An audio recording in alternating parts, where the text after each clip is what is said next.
JSP morning news కి స్వాగతం. ఈ రోజు ప్రధాన వార్త. ప్రజలకు ఇచ్చిన మాటను నిలబెట్టుకోవడంలో మరోసారి తన ప్రత్యేకతను చాటుకున్నారు రాష్ట్ర ఉప ముఖ్యమంత్రి శ్రీ పవన్ కళ్యాణ్ గారు.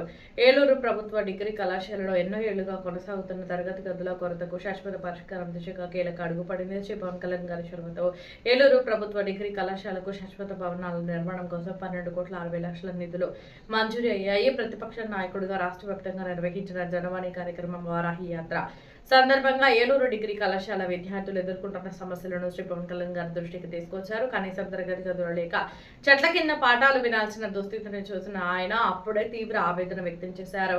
అలాగే దృష్టి లోపాలు ఉన్న విద్యార్థులు ఎదుర్కొంటున్న ఇబ్బందులను కూడా స్వయంగా తెలుసుకున్న అధికారంలోకి వచ్చిన తర్వాత ఈ సమస్యకు శాశ్వత పరిష్కారం చూపుతానని విద్యార్థి సంఘాలకు హామీ ఇచ్చారు. ఇప్పుడు ఆ హామీని నిలబెట్టుకుంటూ కళాశాలకు శాశ్వత భవనాల నిర్మాణానికి అవసరమైన నిధులు మంజూరు చేయించడంతో విద్యార్థుల్లో ఆనందం వ్యక్తమవుతుంది.